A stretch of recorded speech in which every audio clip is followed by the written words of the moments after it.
Lalhoulup amagi sel gi demand pidabagi Manipur People's Party MPP ga mari lenaba pau phongba amadi happa yaroena press media singda Thingba sakti leiba khutlai paiba loop amana Thingbada ain na yaduna chalairiba media house singda pau haptaba lamdam sigi media house singda wahang sakti leiba singna Thingbada pau haptaba haibasi MJU amadi Hijam gi warepla khangdaduna hangjabani amuksu journalism gi ethics na karino sakti leiba kanagumbana media da tainaba haibasi achumba khongthang natte matangsida karigidamak MPP gi pau hapa thinglibano haibagi ground report mitcheng taminasi Manipur People's Party na lo na thupna loisange na khalamba sumba issue ase miya mamang da khangan da ba yadre haibaga wakhalon ga loina na office bear na sigi sapsaba phire ama lower kanda ngasigi print amasung electronics media singda aikoi yoiba MPP gi yoiba pau phongwa yaroena aduna mangal sina MPP gi pau se phongno na thina akoida demand darisna live on tawpa makoida asokpa apanba laktara ga haibagi akibadi leibidabra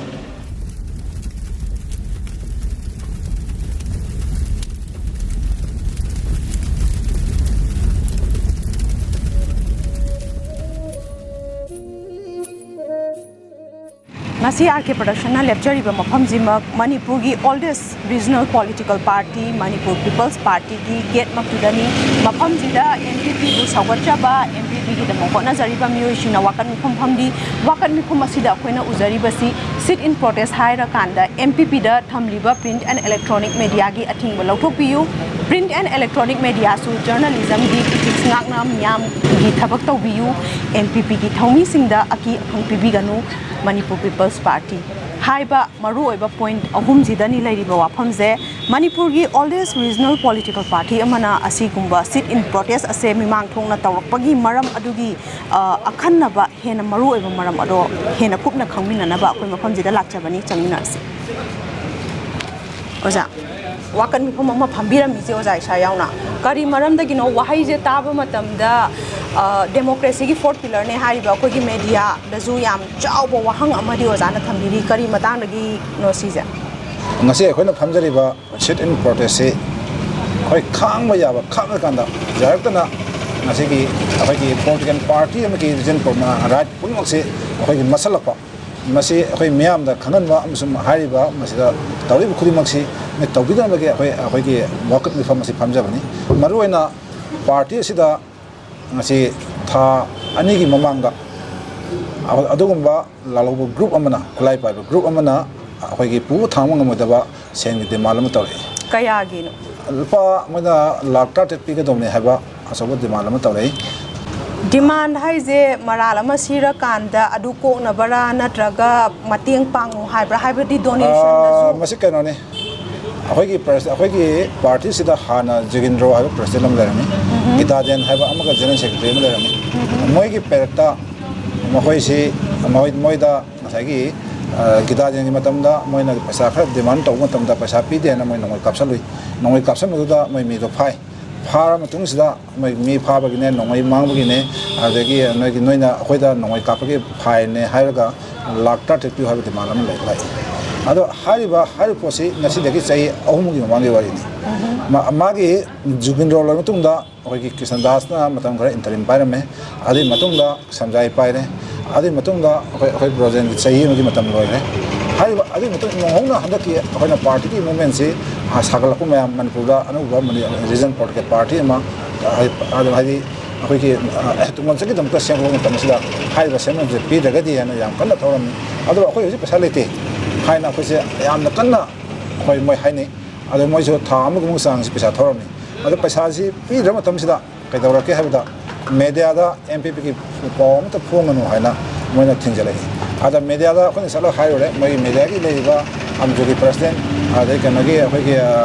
moi ki general secretary ma unare da khoi MPP ki paw se phongbiu moina anagumba loop amana khoi ki pesa khoi ki sen ki demand dorga MPP pau phong da bai se MPP da loop to ki pesa thobo samane haibasi akai gi haiba kan sida akai gi media gi thobo sin da hai ada mo su upai lete mo la hat ne to kuni hai ada akai si pau si phong ni akai gi media secretary akai kan je tawraga akai in right ta noina akai gi si khana biro ar mo hai akai GB ko ma thau tai on GB ko biro khana biro a media gi thiktinga na meyam gi seba to biro ꯃꯔꯝꯗꯤ ꯀꯅꯥꯒꯨꯝꯕ ꯑꯃꯅ pressure ꯄꯤꯔꯀꯥꯟꯗ MPPꯒꯤ media ꯑꯩꯈꯣꯏꯒꯤ ꯐꯣꯡꯗꯕ ꯍꯥꯏꯕꯁꯦ ꯃꯩ ꯊꯑꯣꯏꯅ ꯑꯩꯈꯣꯏꯒꯤ MPPꯁꯦ ꯃꯨꯊꯠꯅꯕ ꯍꯣꯠꯅꯕꯗ ꯃꯦꯗꯤꯌꯥꯁꯨ ꯃꯇꯦꯡ ꯄꯥꯡꯉꯕ꯭ꯔꯥ ꯍꯥꯏꯕꯁꯤ ꯑꯩꯈꯣꯏ ꯉꯥꯡꯅꯩ ꯉꯥꯡꯅꯕ ꯃꯇꯨꯡꯗ ꯃꯣꯏꯅ ꯍꯥꯏ ꯃꯁꯤ ꯑꯩꯈꯣꯏꯗ ꯍꯥꯠꯀꯅꯤ ꯇꯨꯛꯀꯅꯤ ꯍꯥꯏꯕ ꯄ꯭ꯔꯦꯁꯔ ꯂꯥꯛꯄꯗꯒꯤ ꯑꯩꯈꯣꯏ ꯐꯣꯡꯗꯕꯅꯤ ꯑꯩꯈꯣꯏꯁꯨ ꯍꯥꯏꯕ ꯄꯣꯠꯁꯤ ꯑꯊꯤꯡꯕ ꯂꯩꯕꯗꯒꯤ ꯃꯣꯏꯒ ꯑꯩꯈꯣꯏꯒ ꯌꯥꯁꯟꯅꯧ ꯍꯥꯏ ꯑꯩꯈꯣꯏꯁꯨ ꯌꯥꯅꯕ ꯌꯥꯝ ꯀꯟꯅ ꯍꯣꯠꯅꯩ ꯑꯗꯨ ꯌꯥꯕ ꯄꯨꯔꯛꯄ ꯉꯝꯗ꯭ꯔꯦ ꯌꯥꯁꯤꯟꯅꯕ ꯍꯥꯏꯁꯦ ꯍꯧꯖꯤꯛꯀꯤ ꯑꯣꯖꯥꯅ ꯃꯤꯡꯕꯨꯗꯤ ꯄꯟꯕꯤꯗ꯭ꯔꯦ ꯍꯥꯏꯔꯤꯕ ꯂꯥꯜꯍꯧꯂꯨꯞ ꯍꯥꯏꯁꯤꯀꯣ ꯑꯗꯨꯝ ꯍꯣꯏ ꯂꯥꯜꯍꯧꯂꯨꯞ ꯍꯥꯏꯌꯥꯔꯦ ꯂꯥꯜꯍꯧꯂꯨꯞ ꯍꯥꯏꯕꯤꯔꯤꯕ ꯑꯣꯖꯥꯅ ꯍꯥꯏꯕꯤꯔꯤꯕ ꯂꯥꯜꯍꯧꯂꯨꯞꯁꯤꯅ ꯂꯥꯛ 18 ꯄꯤꯌꯨ ꯍꯥꯏꯔꯦ ꯑꯗꯨꯗꯤ ꯌꯥꯁꯤꯟꯅꯕ ꯍꯥꯏꯁꯦ ꯄꯩꯁꯥ ꯍꯟꯗꯣꯛ ꯍꯟꯖꯤꯟꯒꯤ ꯋꯥꯐꯝꯔ ꯅꯠꯇ꯭ꯔꯒ ꯁꯨꯡꯄꯤ ꯄꯤꯔꯣꯏ ꯍꯥꯏꯕꯒꯤ ꯋꯥꯐꯝꯔ ꯄꯩꯁꯥꯁꯤ ꯑꯩꯈꯣꯏ ꯍꯧꯖꯤꯛꯇꯤ ꯄꯩꯁꯥ ꯂꯩꯇꯦ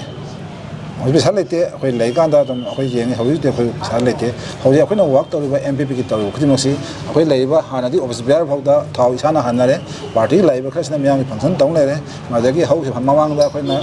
6 days ꯑꯩꯈꯣꯏꯒꯤ ꯄ꯭ꯔꯣꯇꯤꯟ ꯀ꯭ꯂꯥꯁ ꯇꯧꯏ ꯂꯤꯗꯔꯁꯤꯞ ꯇꯧꯏ ꯑꯗꯨꯐꯥꯎꯗ ꯑꯩꯈꯣꯏ ꯃꯌꯥꯝ ꯈꯥꯏꯒꯠꯅꯔꯒ 10,000 ꯄꯨꯊꯣꯛꯄ 5 ꯄꯨꯊꯣꯛꯑꯒ ꯈꯥꯏꯒꯠꯅꯔꯒ ꯑꯩꯈꯣꯏ ꯄꯥꯡꯊꯣꯛꯏ ꯑꯗꯨꯅ ꯍꯥꯟꯅꯒꯤ MPPꯅ ꯆꯠꯂꯝꯕ ꯆꯍꯤ ꯈꯔꯒꯤ ꯃꯃꯥꯡ ꯆꯠꯂꯝꯕ ꯃꯗꯨꯗꯒꯤ ꯇꯣꯉꯥꯟꯕ ꯇ꯭ꯔꯦꯜ ꯑꯃꯗ ꯉꯁꯥꯏꯒꯤ ꯁꯝꯅ ꯍꯥꯏꯔꯒ ꯑꯩꯈꯣꯏꯒꯤ ꯑꯟꯗ꯭ꯔꯣꯒꯤ ꯕꯦꯂꯦꯠ ꯐꯥꯎꯗ ꯑꯩ ꯂꯨꯄꯥ 10,000 ꯄꯥꯔꯇꯤꯒꯤ ꯄꯨꯊꯣꯔꯛꯏ ꯁꯨꯃꯥꯏꯅ ꯇꯧꯅ ꯑꯩꯈꯣꯏꯅ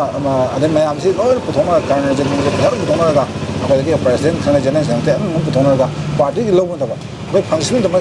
ꯂꯩ ꯑꯗꯨꯅ ꯃꯔꯝ ꯑꯗꯨꯅ ꯑꯩꯈꯣꯏꯅ ꯍꯥꯏꯔꯤꯕ ꯅꯣꯏꯒꯤ ꯁꯦꯟꯐꯝꯁꯦ ꯑꯩꯈꯣꯏ ꯍꯧꯖꯤꯛ ꯄꯩꯁꯥ ꯄꯥꯏꯗꯦ ꯍꯌꯦꯡ ꯄꯩꯁꯥ ꯄꯥꯏꯔꯀꯥꯟꯗ ꯑꯩꯈꯣꯏꯅ ꯄꯥꯡꯕ ꯌꯥꯕ ꯃꯣꯏꯅ ꯑꯩꯈꯣꯏꯗ ꯗꯤꯃꯥꯟ ꯇꯧꯕ ꯃꯍꯨꯠꯇ ꯑꯩꯈꯣꯏꯅ ꯄꯥꯡꯕ ꯌꯥꯕ ꯄꯥꯡꯒꯦ ꯍꯧꯖꯤꯛꯇꯤ ꯑꯩꯈꯣꯏ ꯍꯧꯖꯤꯛ ꯄꯩꯁꯥ ꯂꯩꯇꯦ ꯍꯥꯏꯔꯤꯕ ꯇꯥꯟꯖꯥ ꯉꯥꯡꯅꯔꯤ ꯇꯥꯟꯖꯥꯁꯤꯗ ꯄ꯭ꯔꯦꯁꯅꯁꯨ ꯑꯩꯈꯣꯏꯒꯤ ꯄꯥꯎ ꯐꯣꯡꯕꯤꯔꯛꯇ꯭ꯔꯦ ꯇꯥꯟꯖꯥꯁꯤꯗ ꯑꯩꯒꯤ ꯌꯨꯝꯗ ꯑꯣꯛꯇꯣꯕꯔꯒꯤ ꯇꯥꯡ 10 ꯍꯟꯗꯛ ꯃꯃꯥꯡꯒꯤ ꯇꯥꯡ 19ꯁꯤꯗ ꯑꯌꯨꯛꯇ ꯕꯣꯝ ꯊꯝꯖꯤꯜꯂꯝꯃꯦ ꯕꯣꯝ ꯑꯃ ꯊꯝꯃꯒꯗꯤ ꯃꯔꯝꯗꯣ ꯍꯥꯏꯒꯗꯧꯅꯦꯕ ꯅꯉꯣꯟꯗ ꯕꯣꯝ ꯊꯝꯃꯝꯃꯤꯁꯤ MPP ꯄꯩꯁా ꯄꯤꯗꯕꯅꯤ ꯍꯥꯏꯒꯦꯔꯥ ꯅꯠꯇ꯭ꯔꯒꯅ ꯅꯪ ꯐꯠꯇꯕ ꯊꯕꯛ ꯇꯧꯏ ꯍꯥꯏꯒꯦꯔꯥ ꯅꯪ ꯀꯕꯥꯔ ꯇꯧꯏ ꯍꯥꯏꯒꯦꯔꯥ ꯅꯠꯇ꯭ꯔꯒꯅ ꯅꯪ ꯂꯩꯕꯥꯛꯀꯤ ꯃꯥꯅꯣ ꯇꯧꯏ ꯍꯥꯏꯒꯦꯔꯥ ꯑꯃꯗꯤ ꯍꯥꯏꯐꯝ ꯊꯣꯛꯏꯅ ꯃꯣꯏꯁꯤ ꯑꯩꯈꯣꯏꯅ ꯍꯪꯉꯨꯔꯦ ꯑꯗꯨꯐꯥꯎꯗ ꯃꯣꯏꯁꯤ ꯃꯣꯏꯅ ꯇꯧꯏ ꯍꯥꯏꯕꯁꯤ ꯉꯁꯥꯏꯒꯤ ꯃꯌꯦꯛ ꯁꯦꯡꯅ ꯍꯥꯏꯗ꯭ꯔꯦ ꯑꯗꯨꯅ ꯑꯩꯈꯣꯏꯁꯨ ꯆꯃꯝꯅꯕ ꯑꯃ ꯐꯥꯎꯔꯦ ꯍꯥꯏꯗꯤ ꯃꯣꯏꯅ ꯇꯧꯔꯤꯕ꯭ꯔꯥ ꯅꯠꯇ꯭ꯔꯒ ꯀꯅꯥꯒꯨꯝꯕ ꯑꯇꯣꯞꯄ ꯑꯃ ꯇꯧꯔꯤꯕ꯭ꯔꯥ ꯍꯥꯏꯕ ꯆꯃꯝꯅꯕ ꯑꯃ ꯐꯥꯎꯔꯦꯕ ꯑꯗꯨꯅ ꯑꯩꯈꯣꯏꯁꯨ ꯑꯗꯨꯗꯤ ꯍꯥꯏꯔꯤꯕ ꯂꯥꯜꯍꯧꯂꯨꯞꯀ ꯃꯔꯤ ꯂꯩꯅꯔꯝꯕ ꯌꯥꯏ ꯂꯩꯅꯔꯝꯗꯕ ꯌꯥꯏ ꯈꯪꯗ꯭ꯔꯤ ꯑꯗꯨꯒ ꯕꯣꯝ ꯊꯝꯃꯤꯕ ꯃꯔꯝꯁꯤꯗꯤ ꯉꯁꯥꯏꯒꯤ ꯃꯣꯏꯅ ꯑꯩꯈꯣꯏꯅ ꯊꯝꯃꯕꯅꯤ ꯍꯥꯏꯕꯒꯤ MPP ꯄꯩꯁꯥ ꯄꯤꯗꯕꯒꯤ MPP ꯄꯩꯁꯥ ꯄꯤꯗꯕꯒꯤ ꯕꯣꯝ ꯊꯝꯃꯕꯅꯤ ꯍꯥꯏꯒꯦꯔꯥ नत्रगना नोना तौबी नई मीडियाद नोना थमें हाइबम थोना बहुम थम तादी तांग ट्रांपनी कहीं जौरे नुतरें हप्ता फारे हप्ता से अखोई वाकट फमदना पार्टी यारगदी मपान थोक लोसें अखोई याम कन्ना चेली लेसेमसीदा मदुई पोत फोन ताद्रे अदुना मरम ओइरकांद अखोई मयाम डिसीजन लौरे ऑफिस बेयरना अखोई वाकट मपान फमगा प्रेस की इस्नाउसिनसु प्रेस की थिंगांग थौक तौबी मणिपुर की ख्वाइदि लीरबा इंडिया युनसु ख्वाइदिसु अरि मनुंग चल्लबा अदु रिजन पॉलिटिकल पार्टी मा सुमाइदुना अखोई थौक तोहनदबा हाइबसे अखोई मणिपुर प्रजा पुनकी अमांगबनी अदुगुम लावदु खोंगदबा रिजन पॉलिटिकल पार्टी मा अखोई मखोरी मेला थंबा हाइबसे मसिदि थोकते मदु म्याम खंगलसि अदुम अखोई म्याम वकत तारकंदा अखोई लेरिबा प्रेस की इस्नाउसिनसु मखोई तौन थोपा मथौ तौजरासनु अदगी लेरिबा अखोई इस्नाउसिनसु अखोई निंगतमना हौरिबा इस्नाउसिनसु मोइदा ꯉꯁꯥꯏꯒꯤ ꯑꯩꯈꯣꯏ ꯍꯥꯏꯔꯤꯕ ꯋꯥꯀꯠꯁꯦ ꯇꯥꯕꯤꯔꯀꯥꯟꯗ ꯑꯩꯈꯣꯏꯗ ꯍꯧꯖꯤꯛ ꯊꯦꯡꯅꯔꯤꯕ ꯄ꯭ꯔꯣꯕ꯭ꯂꯦꯝꯁꯦ ꯑꯗꯨꯝ ꯑꯩꯈꯣꯏ ꯍꯟꯗꯣꯛꯄꯤꯌꯨ ꯍꯥꯏꯕ ꯋꯥꯐꯝꯗꯣ ꯃꯗꯨ ꯑꯩꯈꯣꯏꯅ ꯉꯁꯥꯏꯒꯤ ꯊꯝꯅꯕꯒꯤꯗꯃꯛꯇ ꯉꯁꯤ ꯋꯥꯀꯠ ꯃꯤꯐꯝꯁꯦ ꯐꯝꯖꯕꯅꯦ ngasi gi wakan mifam hauji loishalakpagi matam ju oire pung 12 adai natra phambire akhoi 12 hauji khawda media amata lakri media didike lame adagi kano lame khoi lampaw lame media khadi lame adu moina happy to khangde media te sumaina athingba media gi oiba athingba thamme haibaje cherol oina thokibadi laibra natraga verbally khangna bagi wa moida media kauna haipasi asmaidona khoida moina athingba thame MPP की पोसे पाव से अमत हापा यारोय अदे होइला पाव मसु हापा तरोरे तमो तमदा होइला पावदा पाव हापा या हिरोय मोइ से अखोय यानो प्रोटेक्टिंग हाय अदना हजि ले पोसदा अखोयना हजि ख्वाइदि किरबदि अतैना तब हजि मणिपुर से अखोयना हमनि क्वेश्चन से मणिपुर से कनाना कंदुरी के मणिपुर भारत पुलिस से सही हुमजाइन पान सुरे कांग्रेस ने सही यांखे अपन पान रे बीजेपी ने सही तरह मखै पान रे MPP ना सही अहुंगा था काम थे पान अदा MPP ने मणिपुर की तमक तौरम थबकता मणिपुर मियाम की तमक मानव तौरम ब्राविसु मैम ने नबियो कांग्रेस ने सही यांखे में बन पामदा मणिपुर से कर्म मोंगदा थमंगिया बिसु ने नबियो अदुगा बीजेपी ने सही तरह मखै पामदा मणिपुर से कर्म फिम लाके थे ने नबियो ताका तन मसी मक प्लेटफॉर्म दे अखै हाइजर रोय madu timing sabam da Congress ki jai jangkhai ma pan ki asoi bane ngasi Manipur praja singna thenai ba awa base lakhi bane BJP ki chai tare ma khai sida akoi tangkhak ani da akoi misi mina thoi ba Manipur kai ja problem lai se masi jo kai kham ta ka ro ba MPP ngasi Manipur MPP na 1960 da ai ta po ma da ki ngasi Manipur se ngasi ki akoi ki mikap tho alam ne MPP po ma da di Manipur si mikap tho ma yo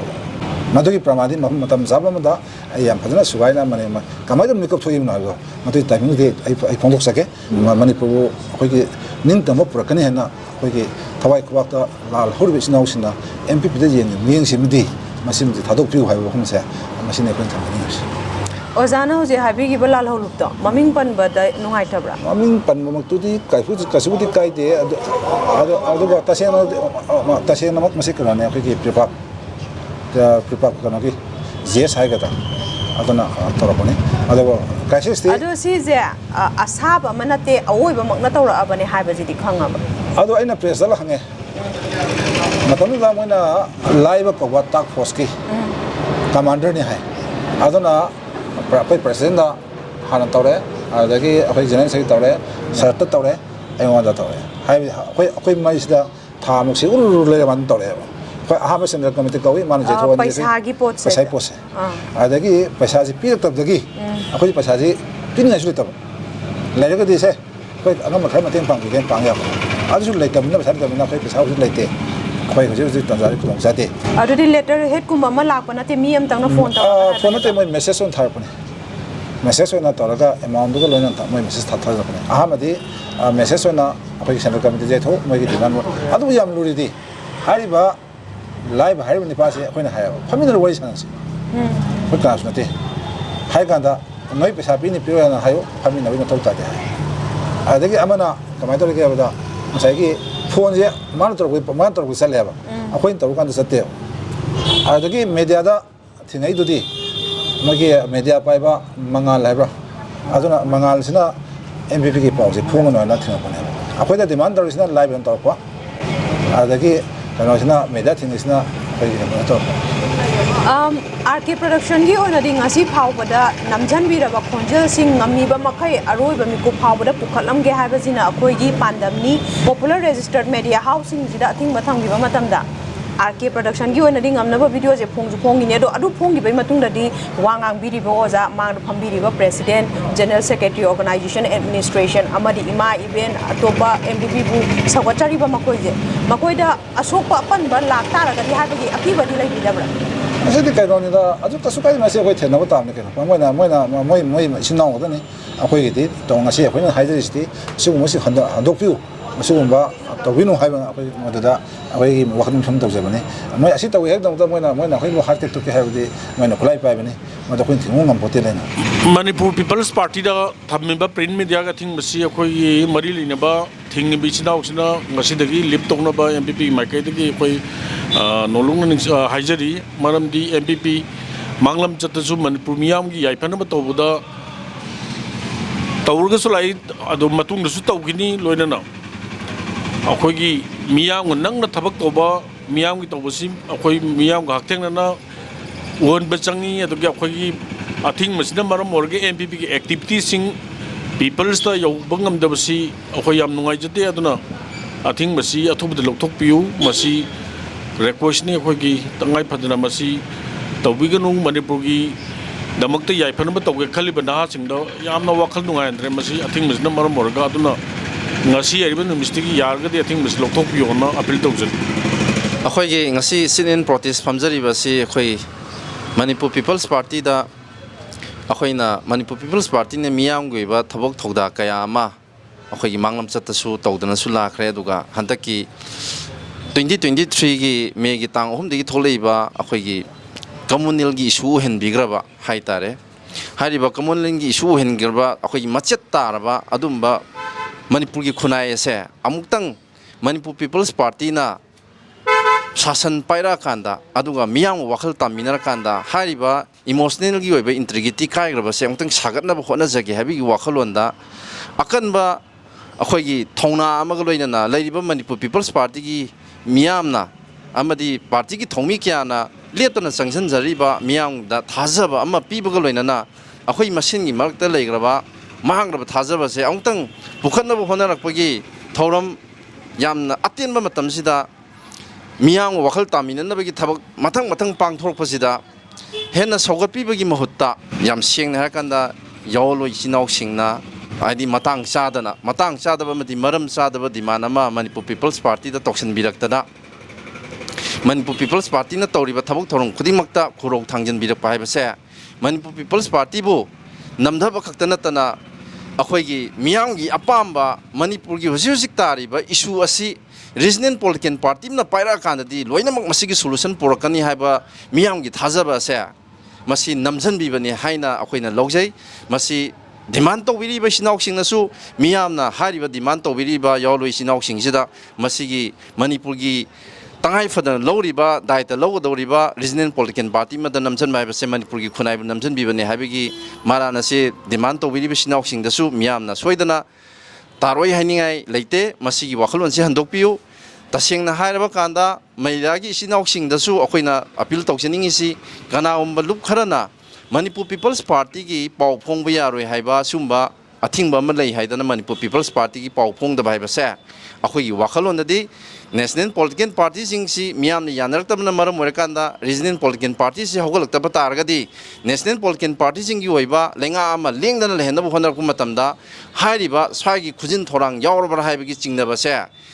masigi thajaba amasung chingnaba se henkalakpana maram orekanda ngasidi manipur people's party na lona thupna loisangena khalamba sumba issue ase miyam mamangda khangandaba yadre haibaga wakhalonga loinana office bear na sigi chapsaba phire ama lower kanda ngasigi wakat khongsat informasi pangthok sabani voluntary organization amana voluntary organization amada sugumba puba thangba ngamoidaba demand toba se handokpiu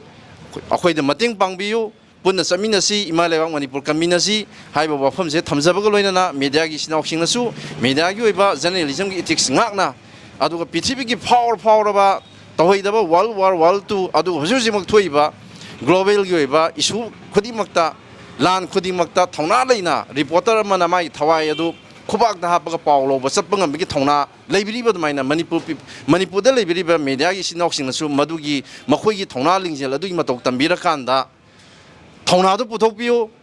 miyam gi thabak ni tongjaribase media su miyam gi thabak ni manipur people's party su miyam gi thabak ni miyam gi thabak tongminariba lup khuding mangna media gi fraternity oigara civil society su oigara natragana ningtamba pubirakani na thajaba thamiba ningtam yawloising isnausing na su oigara hairiba miyam gi thabak tongminariba akhoi masengi marakti khorok thangjanabagi thabak se lepiu punna akhoi khusamnaraga samina se haiba wafam se thamjaba loinana adomna thambiriba athingba खुदिमक्सी हंदोकपियो हाइबो वफमसे थमजरी एकोई मतम करा कोई भारत की फिबान नुंग तिनमतगी national political party सिंगसिना एकोई लोइलम लेबाक अमगुमना शासन तरोकलाबा इरमदम मणिपुर से कोई मधुकी सैथेंग ngasiदी fungi अदुगा एकोई इरमदम की territorial integrity एकोई काइबगा पांखकनी हुजिक लेरिबसे अदुगा एकोई की सेनमिलोंदो ओरगसु एकोई असुकी मतिक सोक्थरबा अदुगुम्बा स्टेट नम ओइरे अदुगा अखोगी इंखललिबा नहासिंगी सुफम नंबम खंगदबा मखोगी पांदम लेतबा ओगी पंतुंगम लेतबा अदुगुम्बा नहा मयाम अमगी मसिंगचु हेंगलई असिगुम्बा तंजा सिदा अखोगी रीजनल पॉलिटिकल पार्टी अमना मतिक मथौना लेना अखोगी अनौबा अखोगी हेना चौखटपा हेना याइफबा मणिपुर अमा सेमबगी खुदोंग चाबा लौबा मतम अमसुंग थौना लेना इरमदम मसिबु कनबगी मतम सिगुम्बा मतम मसिदा अखोगी रीजनल पॉलिटिकल पार्टी अमा ओरिबा मणिपुर पीपल्स पार्टी बु अखोगी